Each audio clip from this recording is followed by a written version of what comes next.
Sir প্রথমবার sex করার সময় আমার দ্রুত বীর্যপাত হয়ে যায়, কিন্তু কিছুক্ষণ বিরতি দিয়ে যখন দ্বিতীয় এবং তৃতীয়বার সেক্স করি তখন কিন্তু আমি কাঙ্ক্ষিত সময় পর্যন্ত সেক্স করতে পারি।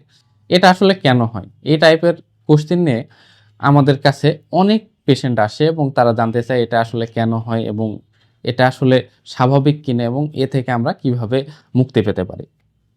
তো আসুন আমরা জেনে নিই। তো প্রথমবার সেক্স করার সময় দ্রুত বীর্যপাত হওয়াটা খুবই স্বাভাবিক এবং এটা মূলত সে টাইপের লোকদের হয় যারা তাদের পার্টনার থেকে দূরে থাকেন, অর্থাৎ সপ্তাহে বা মাসে একবার দুইবার করে সেক্স করে থাকেন এবং দেখা যায় যে তারা সেক্স করার আগে কিন্তু অনেক এক্সাইটেড থাকে, লাইক আজকে আমার সেক্সুয়াল পারফরমেন্স কেমন হবে, আমি আমার পার্টনারকে স্যাটিসফাই করতে পারবো কিনা, অথবা আজকে সবকিছু ফাড়ায় ফেলা দিব, এই টাইপের বিভিন্ন ধরনের মিক্স ফিলিং থাকে এবং বডিতে কিন্তু একটা উত্তেজনা কাজ করে এবং যে কোনো ধরনের উত্তেজনা আমাদের বডিতে সিম্প্যাথেটিক নার্ভাস সিস্টেম অ্যাক্টিভেশন করে। তো এই সিম্প্যাথেটিক নার্ভাস সিস্টেম অ্যাক্টিভেশন হলে আমাদের বডিতে কিছু চেঞ্জেস হয়, লাইক আপনি যখন দেখবেন যে আপনি অনেক উত্তেজনায় আছেন, তো দেখা যাবে যে আপনার হার্টবিট জোরে হচ্ছে, শ্বাস প্রশ্বাস জোরে হচ্ছে। এই সেমভাবে কিন্তু আমাদের যে সেক্সুয়াল ইন্টারকোর্সের ক্ষেত্রে বীর্যপাত বা ইজাকুলেশন যে পার্টটা আছে, ওই বীর্যপাত বা ইজাকুলেশনটা কিন্তু আমাদের সিম্প্যাথেটিক নার্ভাস সিস্টেম দিয়ে নিয়ন্ত্রিত হয়। আমাদের সেক্সটা কিন্তু মানে আপনি যখন সেক্স করতেছেন, অর্থাৎ সেক্স করার মোমেন্টটা কিন্তু আমাদের প্যারাসিম্প্যাথেটিক নার্ভাস সিস্টেম কাজ করে, কিন্তু ইজাকুলেশন বা বীর্যপাতটা কিন্তু সিম্প্যাথেটিক নার্ভাস সিস্টেম দিয়ে নিয়ন্ত্রিত হয়। তো আসুন আমরা একটু কোরিলেট করার চেষ্টা করি। তো অনেকদিন পরে আপনি আপনার পার্টনারের কাছে গেছেন, আপনি অনেক এক্সাইটেড, তো খুব তাড়াতাড়ি একবারে কাপড় চোপড় খুলে শুরু করে দিয়েছেন। তো শুরু করে দেওয়ার সময় দেখা গেল যে একটু পরেই আপনি যখন আপনার পার্টনারের ভেজাইনাতে আপনার পেনিস ঢুকাইছেন, ২-৩টা গুঁতা দিয়েছেন, গুঁতা দেওয়ার পরেই শেষ। তো এটা কেন হচ্ছে? ওই যে আপনার বডিতে যে সিম্প্যাথেটিক নার্ভাস সিস্টেম অ্যাক্টিভেশন আছে, অর্থাৎ আপনার এই যে ইরেকশন হইছে, ইরেকশন হওয়ার পর যখন গুঁতা দিচ্ছেন, তখন ২-৩ গুঁতাতে শেষ হওয়ার কারণ হলো আপনার বডিতে এক্সাইটমেন্ট এবং এর ফলে আপনার বডিতে যে সিম্প্যাথেটিক নার্ভাস সিস্টেম অ্যাক্টিভিটি আছে, এর ফলে আপনার দ্রুত বীর্যপাত বা ইজাকুলেশন হয়ে গেছে। এটা কিন্তু খুবই কমন।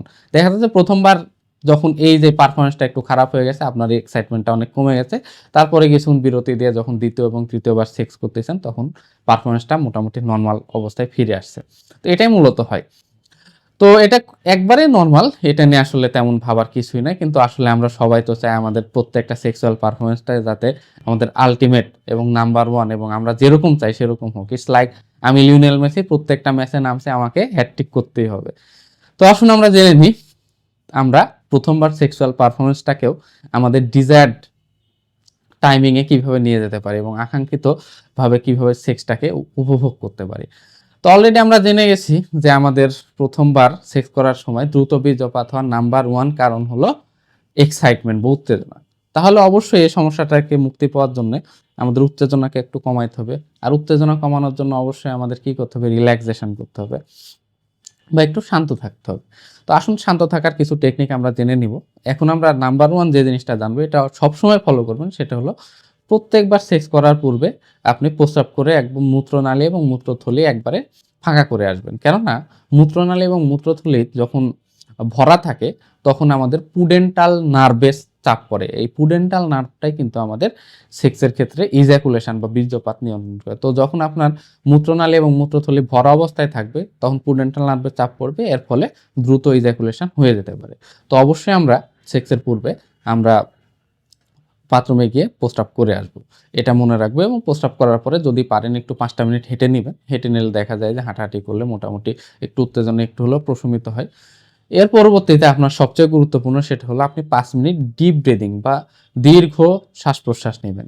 এই দীর্ঘ শ্বাস প্রশ্বাস কিভাবে নেবেন? ডিপ ব্রিদিং এর টেকনিক হলো, এটাকে বলা হয় অ্যাবডোমিনাল ব্রিদিং। লাইক দেখেন একটু,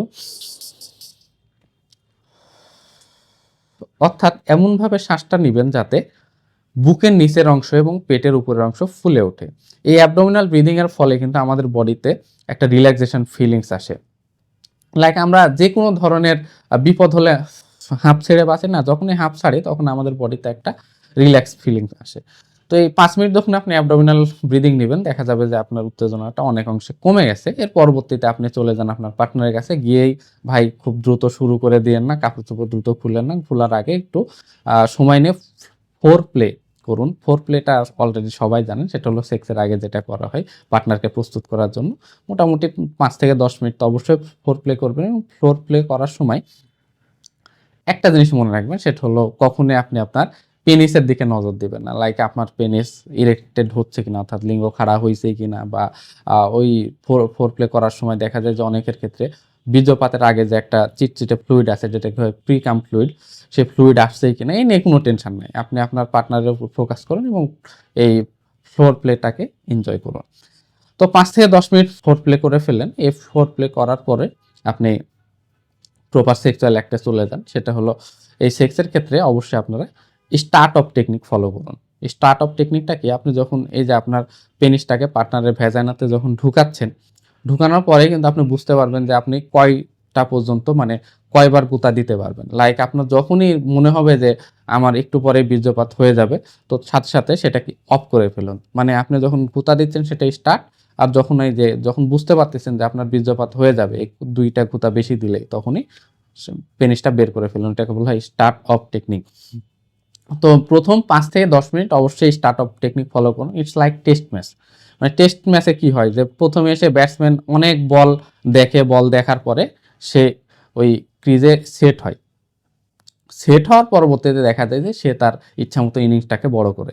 তো আপনারা টেস্ট ম্যাচের মতো প্রথম 5 থেকে 10 মিনিট এই স্টার্ট অফ টেকনিক ফলো করুন। ফলো করার পরে আপনি আপনার ম্যাচে সেট হয়ে যান। তার পরবর্তীতে আপনি আপনার ইনিংস যতক্ষণ পারেন সেটা চালিয়ে নেওয়ার চেষ্টা করুন। তো এটাই পরামর্শ স্টার্ট অফ টেকনিক। এবং স্টার্ট অফ টেকনিকের ক্ষেত্রে মনে রাখবেন, যখন আপনি অফ করছেন, পেনিস আপনি ভেজানা থেকে বের করে নিয়ে আসছেন, তখন এরকম 2-1 বার ডিপ ব্রিদিং নিয়ে নেন। ক্ষেত্রে দেখা যাবে একটু রিল্যাক্স হচ্ছে, আবার বডিতে সিম্প্যাথেটিক নার্ভাস সিস্টেমের অ্যাক্টিভেশনটা একটু কমে আসছে।